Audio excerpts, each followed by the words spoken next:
صاحب شاه صابر په ملکنډ کې دنیا ته راغی. په ادبیاتو کې دکتورا واخیسته. د عمر تر پایه پورې محصلانو ته درس ورکړ. د علم رڼا یې خپره کړه. شعرونه یې وویل، افسانې یې ولیکلې، علمي او ادبي غونډو ته ورغی. د شعر او ادب څو کتابونه یې چاپ شول او ډېرې نورې پاڼې ورنه نیمګړې پاتې شوې. پروفیسر ډاکټر صاحب شاه صابر د ژوند په وروستیو ورځو کې د هوتکیانو په علمي سیمینار کې د خپلې مقالې د اورولو لپاره کابل ته راغلی و. هغه وخت مو د ده سره مرکه وکړه چې بیا به یې په فرصت سره خپروو، خو قسمت ته دغه فرصت منظور نه و. څو ورځې پس د صاحب شاه صابر زړه ودرېد او هغه څوک له ژونده بیل شول چې په ټولنه کې د ژوند د ښکلا او بقا لپاره ترانې ویلې، مقالې لیکلې او خولې تویولې. د ده ژبه نوره خاموشه ده، خو د ده فکر، د ده ذوق او د ده ارزوګانې د ده په کتابونو کې را سره خبرې کوي. ده په مرکه کې راته وویل: زه چې کله وړوکی وم نو زمونږ په دا کلیو کې به مشاعرې کېدې. هلته څه داسې ادبي جرګې وې، د هغې د خوا به مشاعرې کېدې.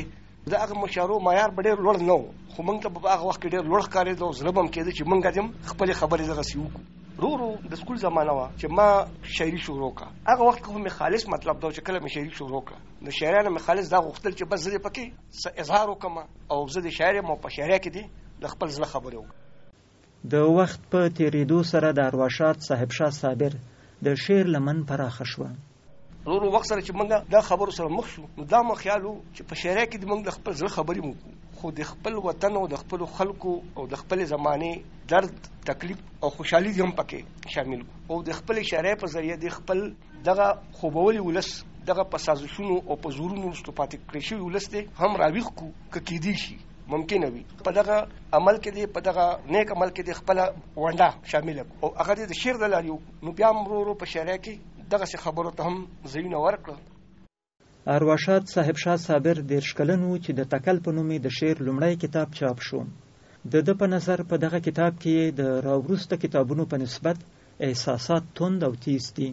پروفیسر ډاکټر صاحب شاه صابر تند او تیز احساسات د خپل ولس په ضرر بولي او ټینګار کوي چې ولس دې د خپلو ستونزو د هوارولو لپاره متوازنه او متعادله لاره خپله کړي. ده وویل: نو دا وخت زمونږ د شاعرۍ په عمومي ډول یو جذباتي فضا وه. نورو خبرو کې موږ جذباتي وو، په سیاست کې هم جذباتي وو، په سماجي ژوند کې هم جذباتي وو او د شاعرۍ ژبه هم جذباتي وه. دغه وخت دغه زمانې شعري زما لومړی کتاب زما چې پای کې زما سره د سکول د ورځې شعرونه هم شته، د کالج د ورځو هم شته، د قید و بند د ورځو هم شته. دغه د تکل په نوم چاپ هغې کې زه ګڼم چې یو خبره هماغه ده چې کومه ما کول غوښتل خو لږ جذباتي انداز کې ده. ورو چې د وخت سره دغه شو نو په دا خبره پوه شو چې د جذباتي مزاج، د جذباتي رویې زمون قام ته ګټه نه ده ورکړې، ټول عمري تاواني کړی دی. باید چې سړی دی که د دې قام لیډر دی، که د دې قام پوهان دی، که د دې قام شاعر دی، که آرټسټ دی، نو چې د هغه په رویه کې، د هغه په انداز کې، د هغه په اظهار کې دی یو توازن وي. فارموله خو ورته نه وه جوړه کړې، خو چونکه د زړه کې مو دغه خبره وه، ذهن کې هم دغه خبره وه، نو که شعري به هم رانه کېده نو پای کې به هم یو دغسې توازن و. کېدای شي بل چاته نه ښکاري، خو ما خیال دا چې زه د تکل نه چې کله خوبونو ته راغلی یم نو د خوبونو شاعرۍ کې د تکل په نسبت باندې لږ توازن او قلاروالی راغلی دی. هغې نه پس مو ورو ورو دغه خیال پخېده. که څه هم ارواښاد صاحب شاه صابر د خپلو شعرونو لومړۍ ټولګه د جذباتي عمر شاعري ګڼي، مګر په دې ټولګه کې هم د ده د نورو اثارو په څیر جنګ او تشدد ته په بده سترګه کتل کیږي او داسې خبرې پکې ډېرې دي لکه دا چې په کلي کې نفرت خپروي، دا خلک کلي ته بلا راولي.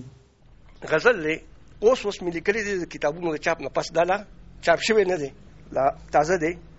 خلک نوي هنرونه زده کوي، وایه پښتانه خو چې جنګونه زده کوي او موږ لیوني په بارودو پسې ګرځو. خلک لیوني ګرځي، علمونه زده کوي.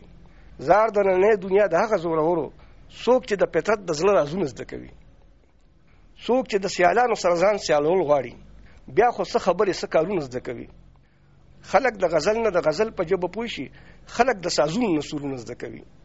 دا خلک زمونږ نه زمونږ زړونه بدوي، دا خلک په موږ هسې چلونه زده کوي. داسې چې د یو بله ویزاره وي صابره، څنګه به څوک د زړونو کتابونه زده کوي.